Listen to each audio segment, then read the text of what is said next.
తెలంగాణలో అసెంబ్లీ ఎన్నికలు సమీపిస్తూ ఉండడంతో రాజకీయ పార్టీలు హామీలతో ఓట్లకు గ్యాలం వేసే పనిలో పడ్డాయి. ప్రధాని నరేంద్ర మోడీ పాలమూరు పర్యటనలో భాగంగా చేసిన హామీలు ఆ పార్టీకి ప్లస్ అవుతాయా, మైనస్ అవుతాయా అనేది ఇప్పుడు పొలిటికల్ సర్కిళ్లలో హాట్ టాపిక్ అవుతున్నాయి. ఓటర్లను తమ వైపు తిప్పుకునేందుకు బీజేపీ పంచ్ వేసింది. గతంలో నో అన్నారు, ఇప్పుడు ఎస్ అన్నారు.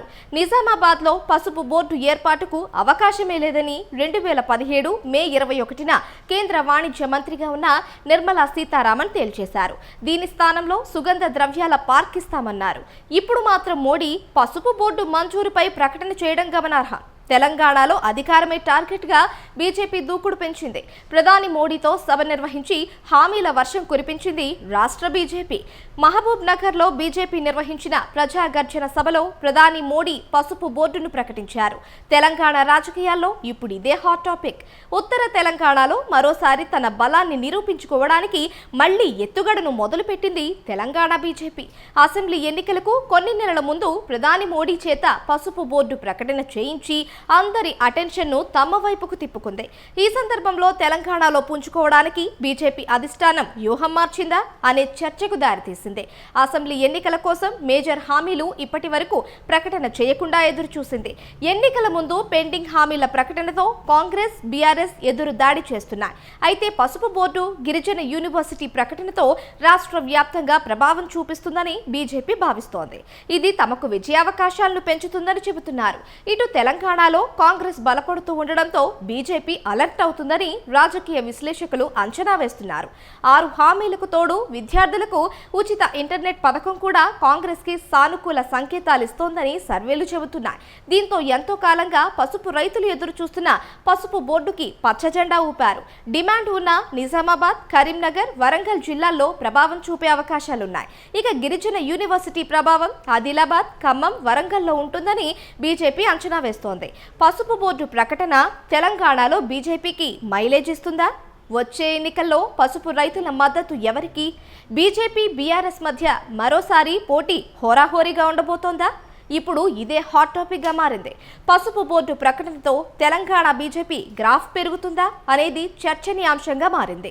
సమ్మక్క, సారక్క పేరుతో గిరిజన యూనివర్సిటీ ఏర్పాటు చేయాలని ప్లాన్ చేయడం గిరిజన ఓట్లకు గాలం వేయడానికి అంటున్నారు.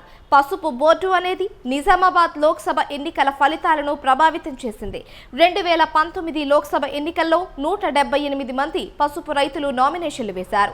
బోర్డు తీసుకురాకపోతే రాజీనామా చేస్తాను అంటూ ఆ ఎన్నికల సందర్భంగా అప్పటి నిజామాబాద్ నియోజకవర్గ బీజేపీ అభ్యర్థి ధర్మపురి అరవింద్ బాండ్ పేపర్ కూడా రాసిచ్చారు.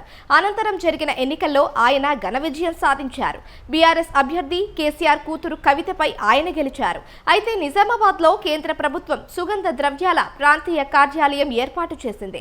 పసుపు బోర్డు ఏర్పాటు చేసే ప్రతిపాదన అనేది లేదని పార్లమెంటులో వెల్లడించింది.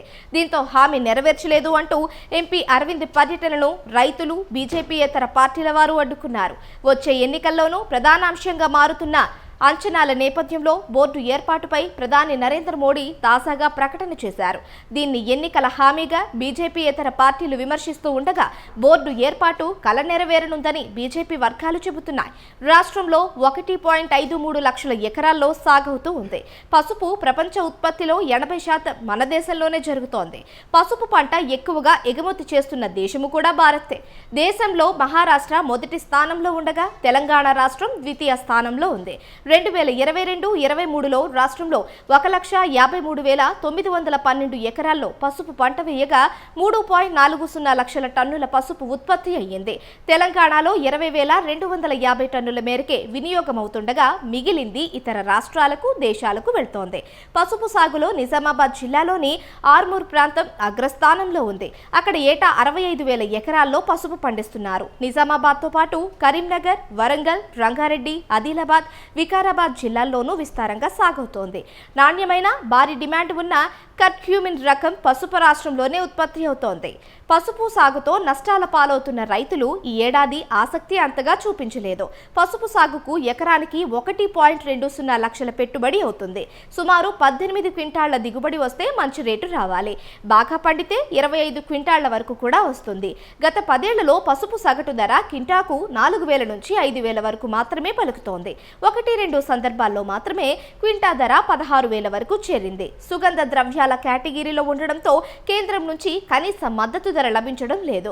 పెట్టుబడి మేరకు ఆదాయం రాకపోవడం, వాతావరణం అనుకూలించకపోవడం, చీడపీడలు తదితర కారణాలతో నష్టపోతూ ఉండడంతో ఇబ్బందులు ఎదుర్కొని రైతులు సాగు తగ్గించేశారు. గత 10 ఏళ్లలో రాష్ట్రంలో 69,000 ఎకరాల మేరకు పసుపు సాగు తగ్గింది.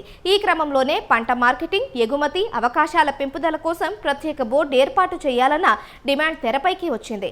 పసుపు బోర్డు ఏర్పాటు చేయాలి అంటే పార్లమెంటులో బిల్లును ఆమోదించాలి.